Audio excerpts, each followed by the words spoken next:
नमस्कार, म डाक्टर पूर्ण साई। हाम्रो पद्म कुमारी मल्ल म्याग्दीबाट चाहिँ आइबक्सेको होइन। उहाँको श्रीमान पनि सँगै होइबक्सिन्छ, दलबहादुर मल्ल। उहाँलाई गत पुस 17 गते उहाँको बाइपास सर्जरी भनेको अब करङहरू चाहिँ आरीले चाहिँ अब चिरेर त्यहाँभित्र मुटुमा चाहिँ चिरफार गर्नुपर्ने, सुधार गर्नुपर्ने भन्ने चाहिँ थियो। उहाँको समय लिएको थियो र पुसको 9 गते हामी कहाँ उपचार त आइबक्स्यो। अनि 4 वर्षदेखि दुवैजनाले सँगै ब्लड प्रेसरको दबाई पनि सेवन गरेका रहेछन्। अनि अब दबाई त यहाँ गेटमा प्रवेश गर्न साथ बन्द भइहाल्छ, त्यो त छुटी नै हाल्यो। र त्यस पछाडि अरू पनि दबाईहरू सेवन गरिराखेको थियो हजुरले, खालि चाहिँ अपरेसन मात्र गर्ने भनेको थियो, दबाईहरू केही थिएन होइन। त्यस पछाडि उहाँ अपरेसनको दबाई त कति थियो के को नै अपरेसन गर्ने भनेका दबाईहरू त त्यो छँदैछन्, तर सेवन खाने गरे त केही पनि थिएन नि। अब अपरेसन गरेपछि गर्ने बेला चाहिँ अब त्यो जम्मा गरेर राखेको थियो होला। अनि यहाँ करिब चाहिँ 15-20 दिन हजुरहरूको बसाइ भयो कि त्यस बेला? 15 दिन चाहिँ बसेर चाहिँ स्वास्थ्य धेरै सुधार भइसकेपछि फेरि म्याग्दी गएर 10-15 दिन आफ्नो घरमा कामसाम सबै मिलाएर फेरि पुनः चाहिँ यहाँ आएर 1 हप्ता जति बसेर एउटा भिडियो अन्तर्वार्ता पनि सार्वजनिक भएको थियो।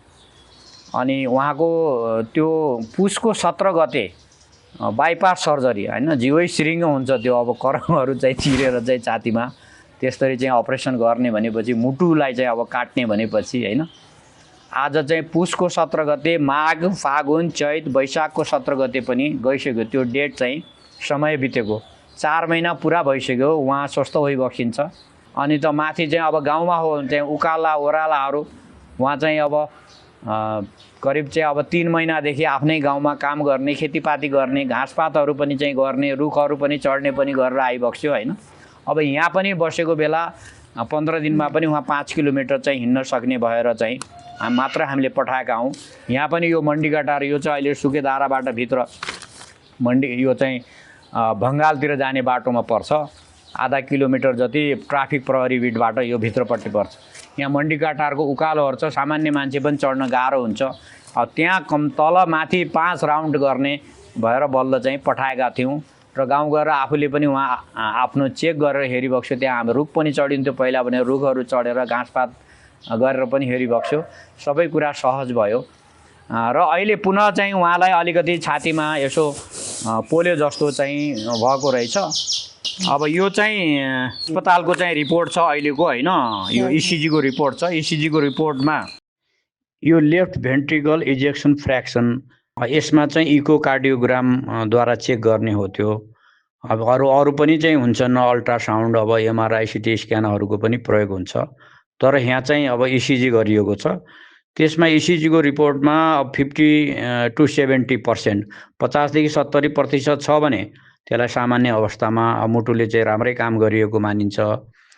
तर चाहिँ 50 भन्दा तल आएछ भनेपछि अलिक कमजोर भएको, र 40 भन्दा चाहिँ तल आएछ, 40% भन्दा तल आएको छ भने त्यसलाई हार्ट फेलियरको पनि सङ्केत मानिन्छ। यदि अब हार्ट अट्याकको समस्या हुन्थ्यो यिनलाई भनेपछि हिँड्न चल्न त गाह्रो हुनुपर्ने, किन भएन त? अन्त खानपिन हामीले चाहिँ अब तुरन्त यहाँ डाक्टर पूर्ण साईज्यूले जे भन्नुभएको थियो त्यसैलाई फलो गर्दै हिँडिरहेको छौँ हामी। त्यही खानपिनमा चलेको अझै पनि हामी। अब हस्पिटलमा जस्तै गाउँमा हार्ट अट्याक भयो, मुटुको पालोहरू बन्द भइहाल्यो भनेर चाहिँ अस्पतालमा गइयो पोखरामा होइन। अब त्यहाँ आइसियुमा बस्यो, त्यहाँ हुने चाहिँ उपचारहरू पनि भयो। त्यस पछाडि पनि गाह्रो भएर पुनः यहाँ आइयो। काठमाडौँको अस्पतालमा आइसकेपछि त मुटु त खत्तम भइसक्यो। त्यहाँ चेक जाँच गर्दाखेरि होइन 3वटा पाल पनि बन्द भइहाल्यो। अहिले अपरेसन गर्नुपर्छ भन्ने कुराहरू भयो। त्यो एन्जियोग्राफी तार हालेर जुन चाहिँ हेरियो त्यहाँ त्यस्तो भयो। अब यहाँ चाहिँ फेरि त्यही तार हालेर नै चाहिँ त्यहाँ स्टेन्ट फिट गर्ने हो 3टा। त्यहाँ त पाल बन्द भएको छ भन्दा। अनि त्यो स्टेन्ट हाल्न खोज्दाखेरि यहाँ चाहिँ भित्र प्रवेश भएन, त्यहाँ अड्क्यो। त्यो अड्किसकेपछि अब यो तारबाट चाहिँ तिम्रो काम चाहिँ हुँदैन। अब चाहिँ ओपन हार्ट सर्जरी या बाइपास सर्जरी या चिरेर चाहिँ त्यसलाई काटेर चाहिँ गर्नुपर्छ भन्ने कुराहरू त त्यहाँ आयो। त्यो आइसकेपछि 9 गते चाहिँ हजुरहरू यहाँ आइबक्स्यो। त्यसको डेट चाहिँ 17 गतेको थियो हैन। अब त्यहाँ त चाहिँ यस्तो अवस्था चाहिँ सिर्जना भएको छ, वातावरण सिर्जना भएको छ कि हजुर त अलिकति हल्लियो भने पनि त्यहाँ त खत्तम भइहाल्छ, मुटु बन्द भइहाल्छ भन्ने त्यही थियो नि त वातावरण। त्यहाँ हल्लिन पनि त दिएको थिएन हजुरलाई। धेरै बोल्न नदिने फोनमा, अनि त्यहाँबाट हिँड्नुहुन्न हजुर, यस्तो मुटु रोगी पनि हिँड्न हुन्छ भनेर गाडी टोयलेट पनि चाहिँ जान सकेसम्म नजाओस् भन्ने उहाँहरूको चाहना हुन्थ्यो। हजुर यहाँ आइसकेपछि त आएकै दिनमा चाहिँ हजुरलाई साँझ बिहान 10-11 बजे यहाँ पुगिबक्स्यो। साँझ त 2 किलोमिटर चाहिँ हिँडाएर ल्याएर आएँ मैले होइन। त्यसमा चाहिँ हजुर स्वयं होइबक्सिन्थ्यो। अब हजुरको भाइ अब उहाँ खडक साई उहाँ पनि होइबक्सिन्थ्यो। सब हामी सँगै गएर 2 किलोमिटर हिँडेर आयौँ। ब्लड प्रेसर पनि चेक गऱ्यौँ, मुटुको धड्कन पनि चेक गऱ्यौँ, श्वास प्रश्वास पनि चेक गऱ्यौँ। अन्त गाह्रो त केही पनि भएन उहाँलाई। बिस्तारै क्रमिक रूपमा चाहिँ राम्रो चाहिँ हुँदै गयो। त्यहाँ अभ्यासै भएको छैन, खानपानमा सुधार गर्न साथ अब त्यो ब्लड प्रेसरको दबाई त छुटि नै हाल्यो। अनि त्यस पछाडि उहाँको चाहिँ आत्मबल पनि बढ्दै गयो। अनि शारीरिक रूपमा पनि अब चाहिँ केही चाहिँ सजिलो हुँदै गयो नि। यहाँको चाहिँ खानपान अब शुद्ध आहारले गर्दाखेरि सजिलो हुँदै गइहाल्यो। तर अब अहिले चाहिँ एकदम स्वस्थ होइबक्सिन्छ। हजुरको त्यही नै त भनाइ छ नि त। कि त 4 महिना पछाडि त अझ फेरि मुटु खत्तम भइसक्यो, फेरि अपरेसन गरिसकेको भन्ने मान्छेलाई त छ नि त जिज्ञासा। त्यस्तो कहाँ हुनसक्छ?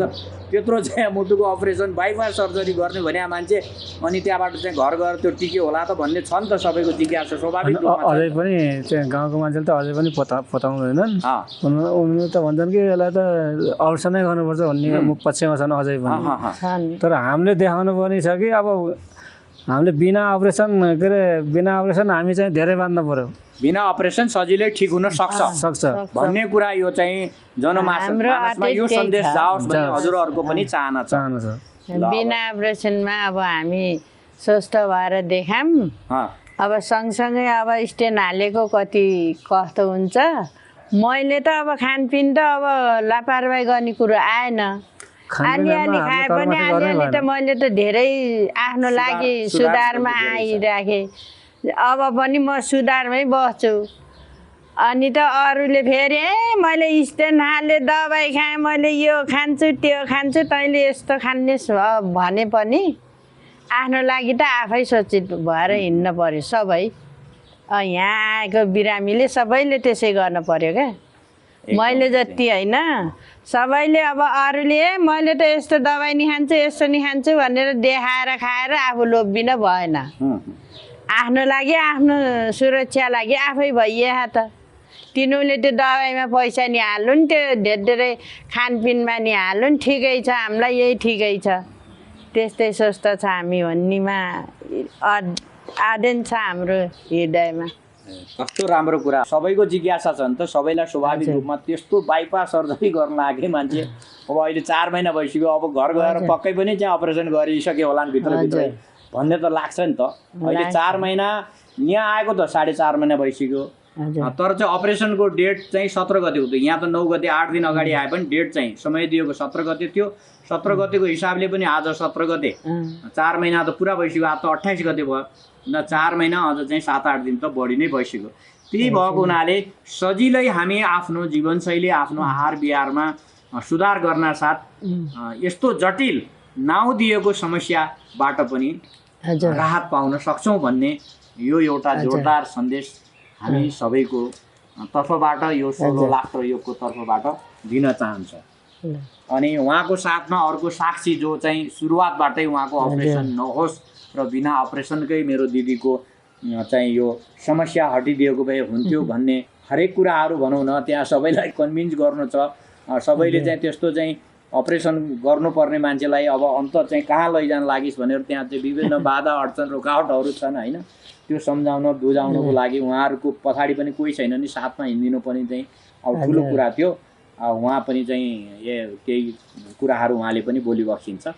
अब हजुर त सुरुवातबाटै साक्षी होइबक्सिन्छ। उहाँलाई अस्पताल भर्ना गर्नेदेखि लिएर अस्पतालबाट चाहिँ डिस्चार्ज गराएर यहाँ ल्याउनेसम्म त उहाँको अवस्था चाहिँ त्यहाँ चाहिँ अस्पतालभित्रको चाहिँ अवस्था कस्तो थियो र अहिलेको चाहिँ अवस्था अहिले 4 महिना चाहिँ बितिसक्यो।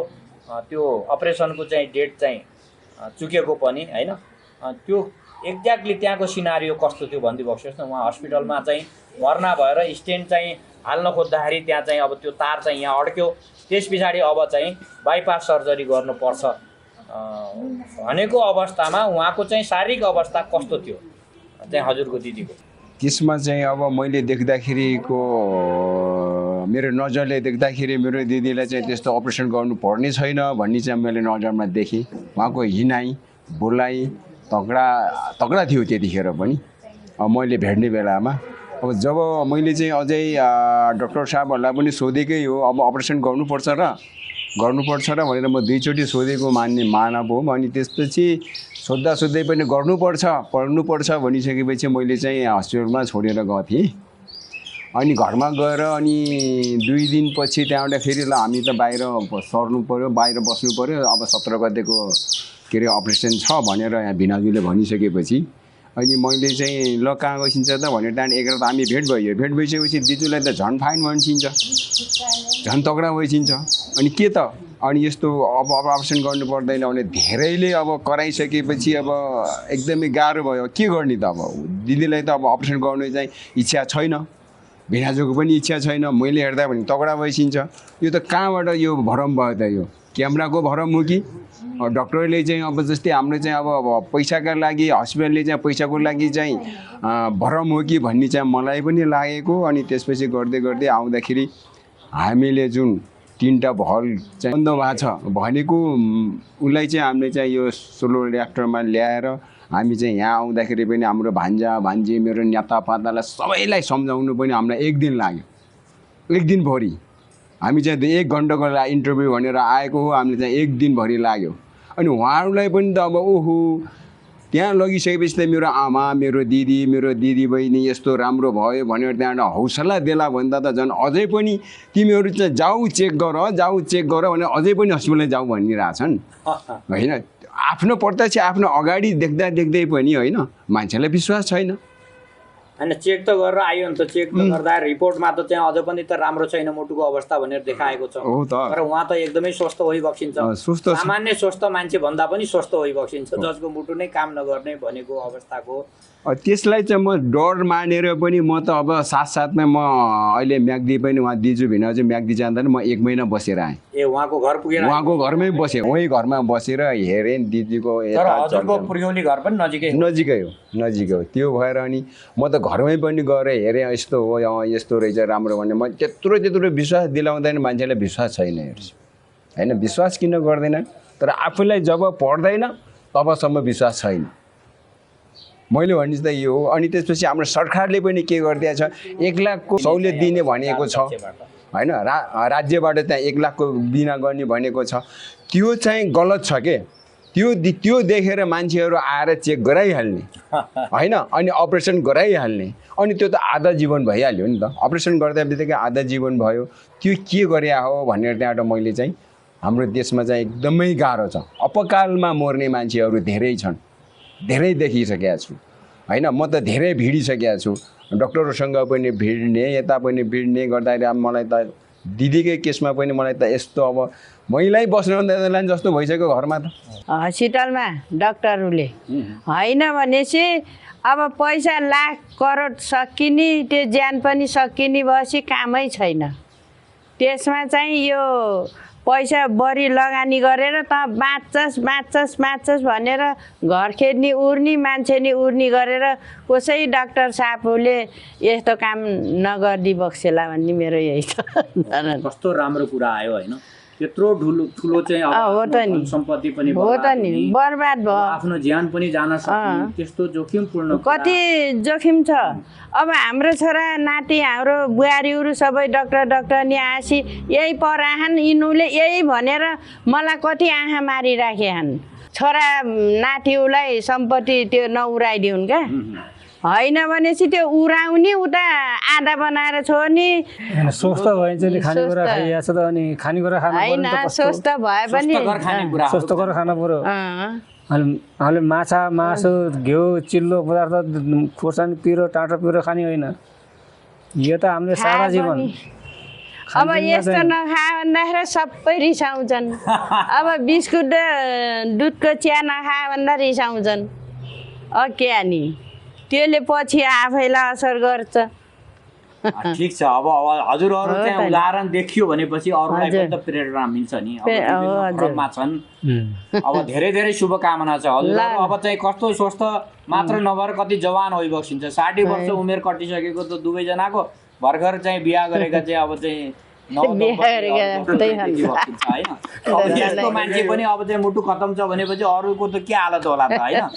ल धेरै खुसी लाग्यो यो सन्देश चाहिँ अब यो सोलो लाफ्टर योग को तर्फबाट सम्पूर्ण यो अन्तर्वार्ता हेर्ने दाजुभाइ दिदीबहिनीहरूमा चाहिँ हामीले प्रस्तुत गरिरहेका छौँ। हजुरहरूको अगाडि चाहिँ अब लाइभ चाहिँ जीवित प्रमाण चाहिँ यहाँ चाहिँ हुँदाहुँदै फेरि चाहिँ भ्रममा चाहिँ नपर्न हुन चाहिँ धेरै चाहिँ आग्रह पनि गर्दछौँ, अनुरोध पनि गर्दछौँ।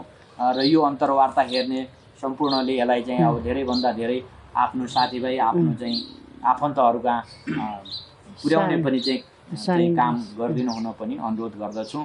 अब हामी सोलो लाफ्टर योग नेपाल अहिले चाहिँ सुकेधारामा छ। 7 वर्ष जति करिब मध्य बानेश्वरमा थियो। यहाँ चाहिँ डाक्टर मनता राई र म डाक्टर पूर्ण साई हामी दुईजनाले 7 वर्ष अगाडि सुरु गरेका हौँ। आज हामी यहाँसम्म पुग्न सफल भएका छौँ। यसमा सम्पूर्ण हजुरहरूको चाहिँ शुभकामना आशीर्वाद र चाहिँ भगवानको कृपाले हामी यो सत्कर्म चाहिँ गर्नमा चाहिँ सफल भइराखेका छौँ। तर अब 2-4 जनालाई चाहिँ गरेर त भएन। यहाँ त चाहिँ प्रत्येक घरमा चाहिँ अब किडनी फेल, प्रत्येक घरमा चाहिँ अब क्यान्सरका चाहिँ बिरामी, प्रत्येक घरमा मुटु फेल।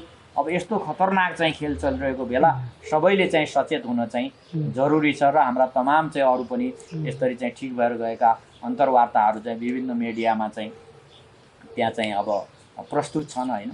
अब हाम्रो पनि सोलो लाफ्टर योग नेपाल भन्ने चाहिँ अब च्यानल छ, त्यसमा पनि चाहिँ हेर्न सकिन्छ। त्यसमा भर्खर हामीले चाहिँ अपलोड गर्न सुरु गरेका छौँ।